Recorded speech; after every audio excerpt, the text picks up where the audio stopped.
You were learning social media? So yeah, I can tell you my story a little bit. So when I got out in 2011, I went soul searching. I went to the graphic design school, Art Institute, out of San Diego. Learned how to do web design, graphic design. Realized I didn't want to do that. Did some medical sales for a little bit. Did some fitness sales at the local gym, just trying to figure out where I want to be. Yeah.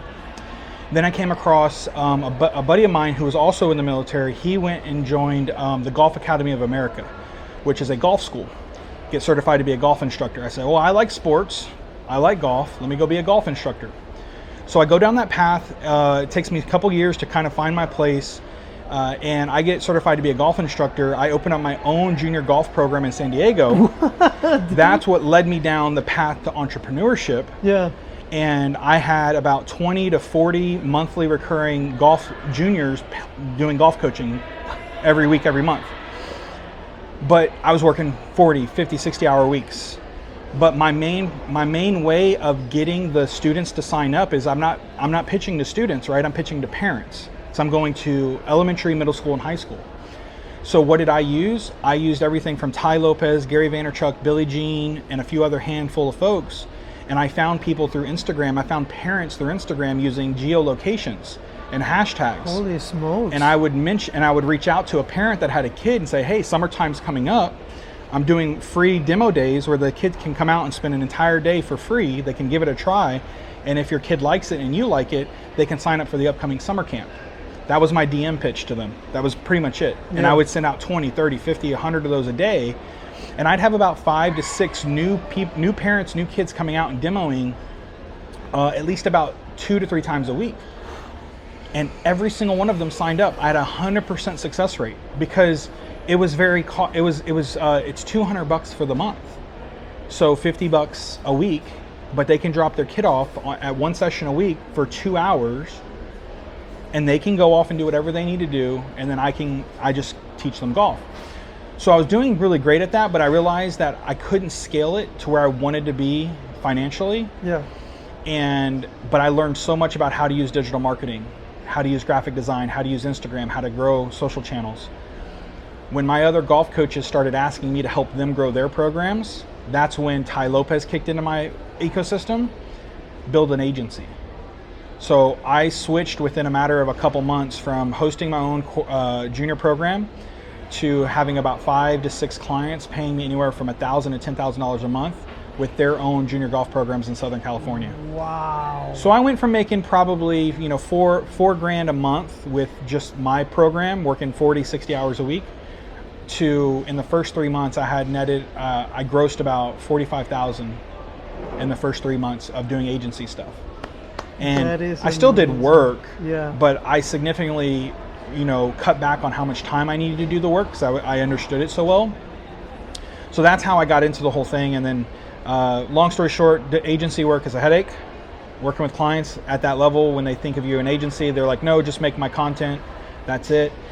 And so at that point, that's where I go, I need to be more in the consulting space, the coaching space. Because I'm viewed differently. If I'm just an agency, they just say, no, I don't like that color, remake it for me. And I'm like, I'm the expert here trying to help your business through my agency, but I just was tired of dealing with clients like that, so I burnt out.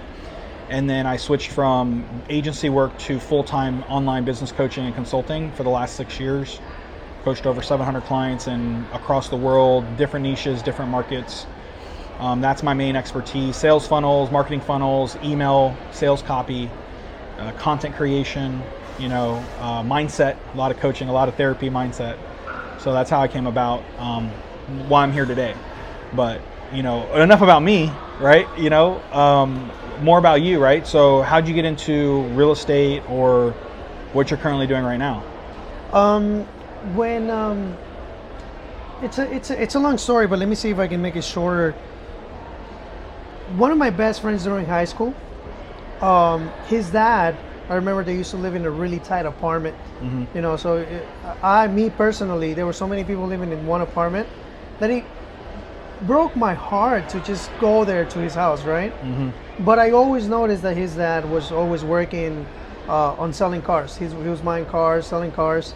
But during the college time, when I was in college, during that gap, I stopped going to his house. We just stopped, you know, we were just playing soccer, but I wouldn't go to his house, especially because of the first thing that I told you.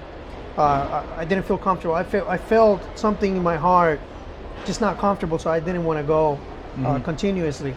But during that period, the guy transferred from doing cars to real estate. So out of nowhere, you know, I noticed that he went from an apartment to having the apartment plus multiple houses. Yeah. So I was like, that's interesting. Now, from, again, we're expediting time, right? Out of nowhere, now the guy has an office. I'm like, dude, I want to know what your dad is doing. He really wouldn't tell me much. My dad is just doing real estate, but he was not into it either because he was doing his own thing. He was in school, trying to think of his future. So I decided to talk to the guy directly. I was like, hey, how's everything going for you? I see that now you're doing real estate. I want to learn how to do real estate. And he told me, hey, just come into the office. So I went to the office. During that time, when I was in college, I was going to school. I was waking up at 5 a.m. My classes were all the way to 2 p.m. And then I was working full time I used to sell glasses. I used to be a licensed optician, by the way. Oh, nice. All right. So I was working inside a mall in a private boutique, and they close during, you know, mall hours. So they close at 9. So for the most part, if I was not there in the morning, I was there from afternoon to closing. And then after that, I will go to the guy's office because I know he will be there. I did that for 2 years. Wow. So that schedule, being awake from 5 a.m. to going to sleep at 1 a.m., sleeping 3-4 hours, I did that for 2 years because I wanted to learn the process on how he shifted and transferred from doing cars to selling cars to now owning real estate. That was one of the biggest lessons. You know, I did that for free. I was working there for free. Yeah. I mean, I was just helping him on documents, finding houses, and just learning, just hearing for the most part. He was not really there to teach me. Yeah. But I was there grabbing everything that I could to observe it and learn. And then from that, it took me 2 years to do my own deal. Now, before I even did my first deal, one of the things that I did notice is that I actually brought the guy 3 different deals, an apartment, a private apartment, a small apartment, and then 2 other houses that I brought. And I actually did the negotiations. Nice. But I was not aware. You hear what I'm saying? I was not aware. Like, I did the whole thing from finding the property, negotiating the property, getting the property to X price, and then finally, well, he will take care of the buying, right? But I was not aware of the power that I did throughout the whole thing of actually pretty much closing the deal. And it took me 2 years to realize that I'm doing something wrong. I need to actually be the one funding the deal as well. I need to fund the thing on my own. So that's how I got started. You know, awesome. It took me a long time, to be honest, to realize of my own power. Yeah. Hey, I can actually get this done. It's not just, hey, I found this property, talk to the seller. No, I negotiated with the seller. I sat down with the seller.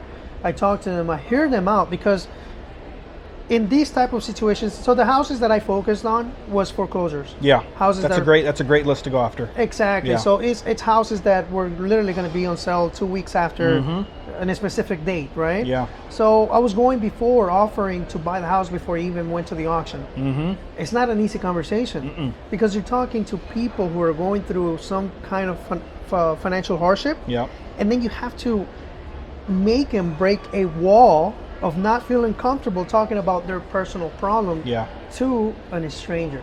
That's rough. Yeah. So I did the whole thing, not realizing that, hey, I actually have some talent of talking to people. You know? Yeah, and in that space, I know a few folks that focus on the foreclosure list and doing that, and you do have to have a mentality of getting to that breakthrough. Yeah. But that is the hardest part, is because once you get that family or that homeowner on board, that you're there to help them and find a solution, the remaining of the process, which it's quite easy. It's right? Simple. Finding the money is easy, right? Funding the deal is easy. The paperwork is a little bit of a headache because it's paperwork, but it's still somewhat easy. It's again, you have mastered the hardest part of that realm, which is sourcing the deal. Where did I find it? Foreclosure list. And then either getting on phone calls, mailers, knocking on the door, whatever it is that you did, right? And door knocking is still the best thing to do. Yep. For those lists, because most people don't pick up the phone, they don't respond to text. You can, but you have to do that at scale. Volume. But if you can map out, your day and say, hey, I've got five foreclosures in this local area, these few neighborhoods. Map your day out. I'm sure that's what you did. Boom, knock, no answer. Knock, no answer. Knock, answer. Oh. Exactly. So that's awesome. So are you primarily still doing that as your strategy, just foreclosures? And is it single family, or how does that work? Because you mentioned you did some apartments, so multifamily.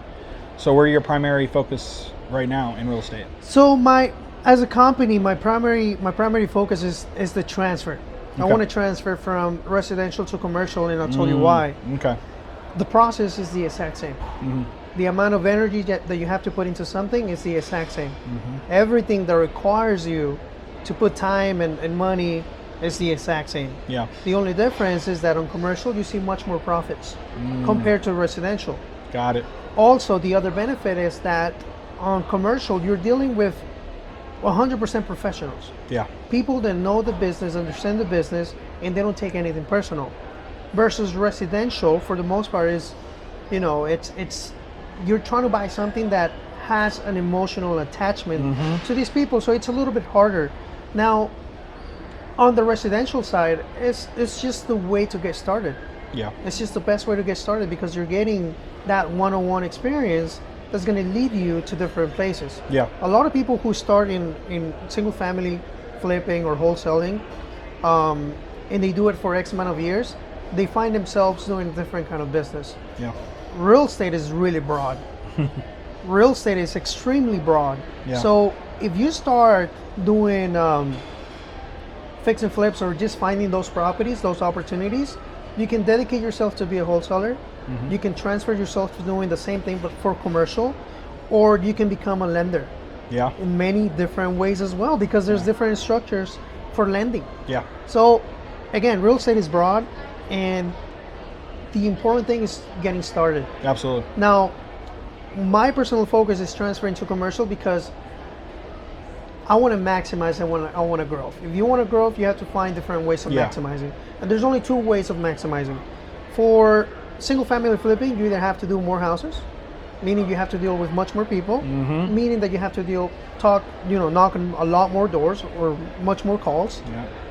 Or you can focus on one big deal at a time, making sure that the transfer, the negotiations go through, and closing on that one deal that can maybe do 5-10 single family residential transactions. So that's the focus of my company. Another thing that I did prior to that was focusing on finding the right team. Yeah. Which is extremely important. I worked with 4 different teams that were not aligned with the same vision that I had. So unfortunately it didn't work out. Yeah. They made money. Yeah. I made money, but it didn't work out because they were just not the same vision. So prior to transferring little by little to commercial, one of the main things that I was working on was finding the team. Now I have the team, and it's just not a matter of fact of finding more commercial opportunities so that I can do the full transfer from residential to commercial. So that's amazing, and I do agree that the same amount of energy you spend on one thing, you're going to do on anything at any level, especially in real estate. If you spend X amount of time locking up a deal, wholesaling it for $20,000 assignment fee, you could do the same thing wholesaling an apartment building, but your assignment fee maybe $400,000.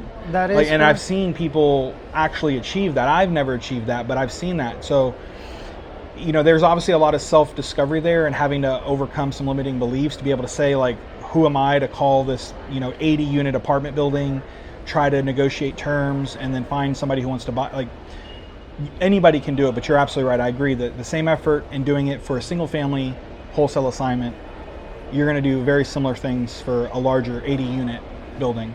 Correct.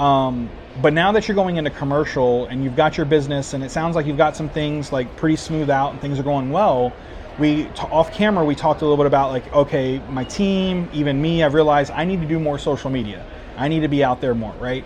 So this is a two-part question. One, what's your number one reason why you believe you need to start doing social media? And then what's the one area you feel like you need the help the most when it comes to social media? So, from those are two great questions, by the way. So, based on the background that I come from, I'm Colombian. It's for the most part in our culture in Colombia, there's no middle class. There's either the higher class making a lot of money, and then there's the poor class, which the poor class works every single day to be able to eat food that one day. Yeah. Okay? And because of that type of mindset, our parents in the culture, they're just giving us the tools that they have. And the tools that were given to me was work as hard as possible so that you can make money and eat. Yeah. All right? When I came here to the States, it opened up a lot of opportunities, and I saw them because of that middle class, right? The middle class that can easily break into becoming the upper class. To answer your question is, I want to help a lot of people who come from the same background, because it's not just in Colombia, it's in a lot of Latin American countries. Latin American countries are all of basically South America, so Colombia, Venezuela, Ecuador, Peru, Chile, a lot of countries, and also even Central America, so Mexico, Honduras. They have the same, I don't like talking about politicians, but it's the same thing. Yeah. It's the same structure where there's the middle class is almost non-existent. So there's a really wealthy class and then the poor class. Yeah. So my culture, Latin American people, they have the potential of becoming, if they're poor, they have the potential of becoming middle class, especially here in the US. Absolutely. Right? And if they are already in the middle class, they have a lot of potential of becoming, wealthy. Yep. Because the opportunities that are out there. I never had that. Yeah. I found it on my own. I found it because I saw the guy that I told you about selling cars, and out of nowhere now he's selling and buying real estate. Yeah. So I was like, man, what's going on here? And he's doing it. Why can I not do it? Absolutely. And because I was able to do it, I know that every person that I meet can also do the exact same thing. Beautiful. That's the main reason why. Yeah. So and so to clarify for the audience, so I hear you correctly. It sounds like because there's not a lot of representation or others out there for your, like, from where you're from, like, you want to be that guy that says, hey, it's possible. Correct. Right? If I can do it, like, we all know that if I can do it, you can do it too. But it does help when you can go online and you can see somebody doing it. And the beauty of social media is you can be found, and people, aspire to be like you, will funnel to you, will find out, like, wow, he's doing it. Let me see what he's doing, and let me just copy what he's doing. And you want to be that guy for your demographic, I should say. Correct. So when Nice. it comes to the social media part, I spend a lot of money on mentorships, a ridiculous amount of money on mentorships. Yeah, you were telling me. But I want to tell you that it was not necessary. Yeah. It was not necessary at all because of the things that you're mentioning. Right now, we live in a world where everything, as you mentioned, is social media. Your Instagram literally represents your life resume. Yep. Whatever you have is what people will have the representation of you of. Yeah. If you have things that you shouldn't have, if you have, just things that you shouldn't have on your social media, then people are going to have the wrong impression of you. Yep. Right? And if you have informational stuff, you're teaching something to others, then people will have that impression that, hey, this guy is the guy that you want to talk to. Yeah. If you want to grow, if you want to learn something specifically, if you want to learn how to do real estate, if you want to just become, change your mindset, that's the guy you want to follow. Yeah. So social media is extremely important, and I had to pay a lot of money just to hear 5 different guys telling me the exact same thing. Yeah. You have to work on your social media. Yeah. Either post something, but post it. Yeah. And just give out information, free information. So I'm very thankful to those people. Yeah. But it shouldn't have been that expensive, because that's something that we recognize. Yeah. That's why we follow people that we want to follow. Absolutely. So what I want to do here is I want to speak to the audience that's watching this video, whether it's today which is I think April 19th. 19. So it's April 19th, 2024, and if you're watching this video today or in the future, I agree that, you know, no one should be spending 6-7 figures plus on what social media, how to do social media, like it's here. Like, so this video, bookmark it, because you know the answer already. It's out there. Some of my videos have it. This video, I'm going to go over some things with him that he can be doing immediately with himself or his team. That's not going to cost him 6 figures. What it's going to come down to is implementation. That's really it. Correct. And so if you're watching and you like the video so far, like the video, subscribe to the channel if you haven't already. Leave a comment down below on your biggest struggle with social media, and I'm going to go through and answer all those for you all after the video. So I'll look at those comments, but I'm going to get back to helping you, like your biggest problem with social media, or your biggest struggle on, you know, taking your social media to, let's just say, the next level, right? Because you showed me your account earlier. We had a small talk about you only have 500 followers, and I told you, one, change that mindset because you have 500 followers. That's fantastic. I don't know about you, but if you fill up a room with 500 people, you're going to be like, wow, these people want to listen to me. So you have that. So hopefully with that new frame of mind, what do you feel is going to be your number one struggle moving from today? Like, okay, how do I go from today, now that I have 500 people that really I can speak to, where do you say to yourself, like, man, I really just don't know if I can do this? Matthew, that's a great question, and that's a harsh question at the same time. The struggle comes with everything in life, which is consistency. I got to be consistent on my own social media. You know, if in a way I was living under the rocks. I was not following anybody. I was not asking anybody for their social media until recently, and I was not posting things on social media. So that lack of consistency is what took me to spend a whole bunch of money to have the answer of, hey, you need to be consistent on social media, which in reality it's simple. All you have to do is talk about a topic, short video. I love what you said, that you post things about your family, who you are, where you came from, because those are things that are very what's the word that I'm looking for? Relevant and genuine. They're genuine because you're talking about who you are. And people like that. People enjoy that. Absolutely. And why I say that to you and clients that I've spoken to in the past is that, you know, we talk about, you know, your online brand is your reputation, right? Who you are online it can be a complete mirror of who you are in person. And where people fall into the trap that I've seen is that their online presence doesn't match their in-person reputation. So you'll see someone online and you'll see their reputation, and when you meet them in person, like, this is totally not the person that I've been following. And so I try to tell people to treat your online brand like your in-person reputation. So talk about the things you want to talk about, promote and be who you are in your posts. There's some fear that you have to overcome in doing that, because guess what? Not everybody's going to like your opinion. Not everyone's going to like your train of thought. You know, I grew up in Houston, Texas, and I'm a Rockets fan. Guess what? I have people that are Lakers fans that don't like me because I'm a Rockets fan. That's just how it is. You know, that's just one instance of, like, things that I'm a fan of and that I speak about that other people don't like. It's going to happen. If you can overcome that fear and that barrier, I tell people, and I recommend people talk about everything you're comfortable talking about, because that's who you are.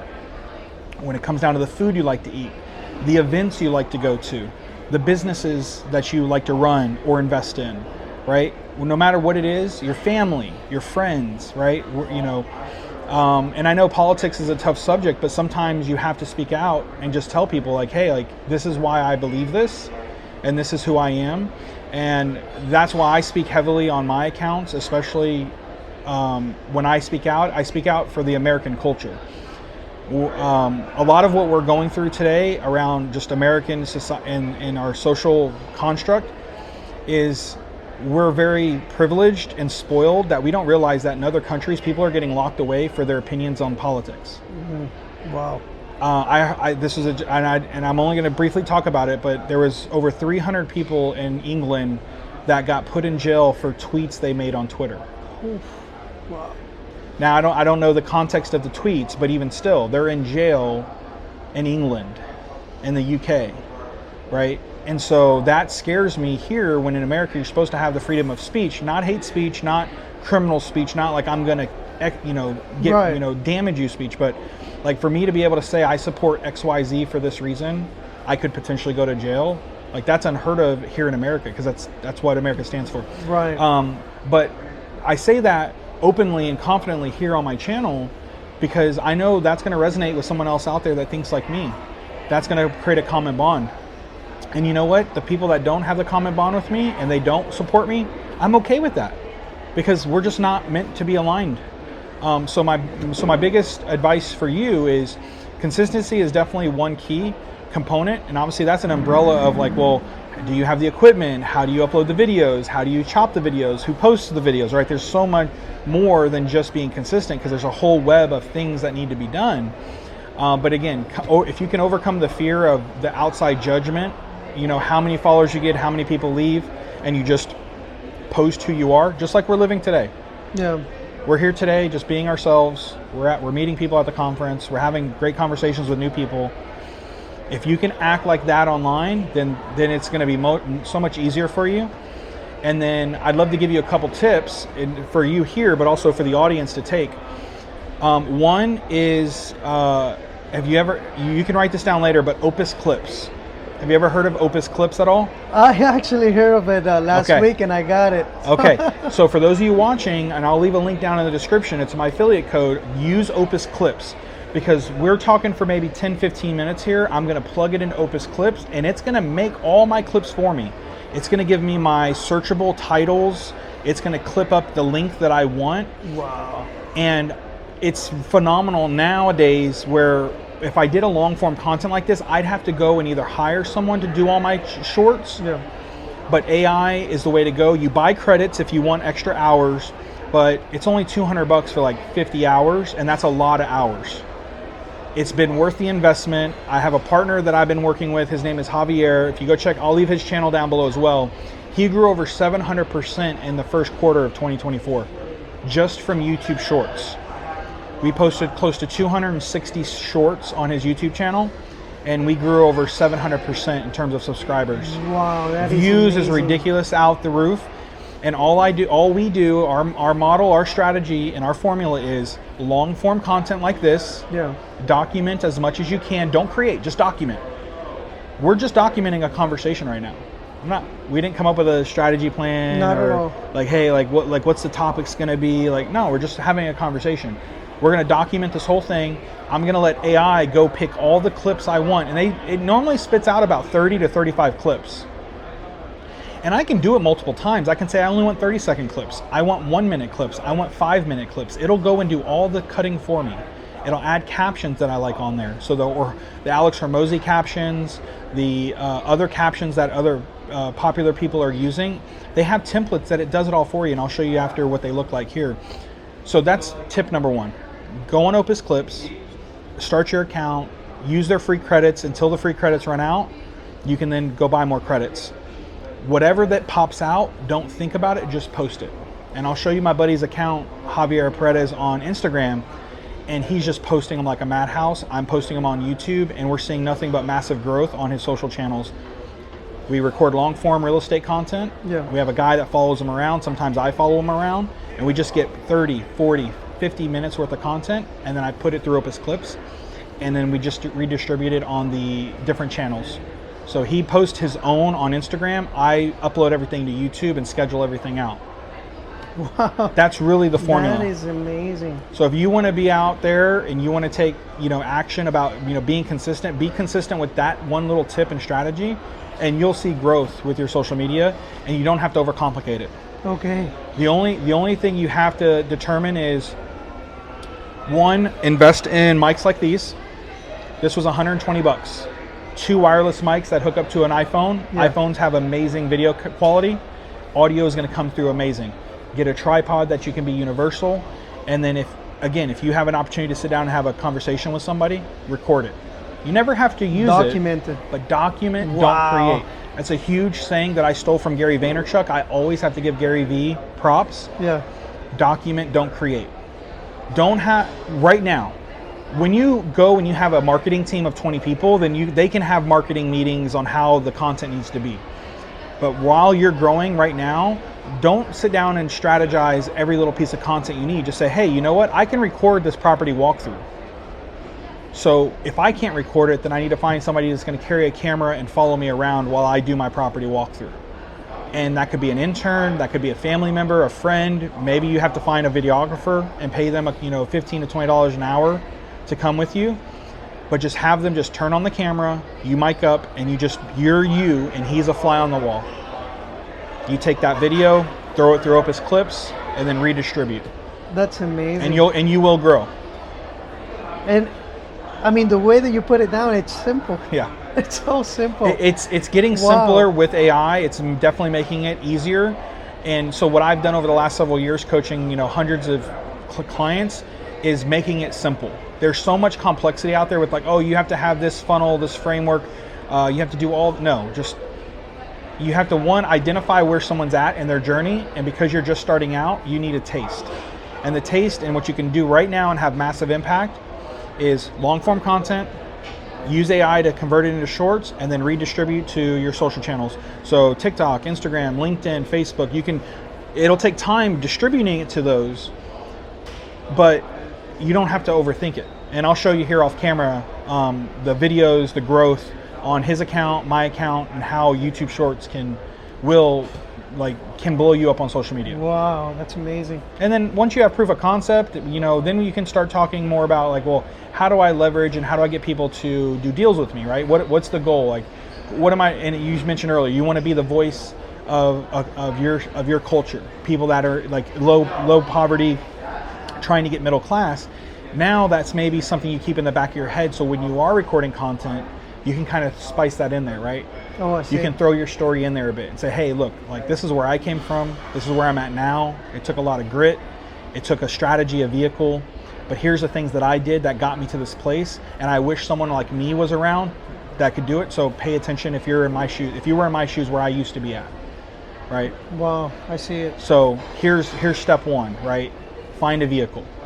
I recommend you do real estate because I'm in real estate and that's the vehicle I use. So stick around. I'm gonna give you tips on how to get into real estate today with none of your money, gain experience, and start moving into the middle class of your life. That's how I would position a lot of your content. So that's my tip number 2 is position your content in a way that gives them those small tidbits of steps. Right? Okay. Hey, you were in that space. I came from there. I had to figure out on my own. I spent countless hours doing it. Well, how do I speed that process up for the person after me? Yeah. Right. Wow. And that's what we're all doing, right? That's Wow. that's giving back the information, bite-sized chunks, and in a way that it's digestible for the person that was in your position. Mm-hmm. And you'll succeed. Wow. See, this information that you're giving me is information I pay for. So it's super valuable. It's extremely valuable. Amazing, Matthew. Yeah. Awesome. So where can people find you on Instagram or TikTok, Facebook? Shout out your website if you have one. I love to give as much eyeballs on you as possible. Thank you, Matthew. Yeah. You can follow me on Instagram. It's Anaim Rei. So it's my first name, Anaim. And period REI, which is real estate, and you follow me there. That's where I'm posting content about real estate for the most part. Okay. Residential, because it's just the first step to get started, at least to jump the boat and just either wholesaling or door knocking, cold calling, whatever. I'm always providing information because, again, like I told you, that was the first way for me to entry into a world where. Being successful is very, very positive. Awesome. Yeah. Well, there you have it, folks. Anything we talked about today, if I mentioned it, it should be in the description down below. So make sure you check that out. This was just spur of the moment talk with a gentleman I met here at RiseCon 2024, which I got a free ticket from somebody else I know. So I'm going to plug network. Just network with people, get to know people. You never know who you're going to run into. We started talking. He's in real estate. You all know I do private money lending for real estate investors. So we're probably going to do some deals after this. We're going to stay connected, and hopefully I can help lend on some of his upcoming deals and find him money if he needs money and whatnot. And I'm actually interested to get into commercial as well. So I'll teach you. I'm definitely going to lean on your shoulders to you know, how do I get my first commercial property? Absolutely. So, awesome. Absolutely. I'm not going to charge you for that. No, it's all good. It's all good. Yeah, yeah. Thanks. So, and then of course what I do is I just come over here and I hit the stop button. Yeah.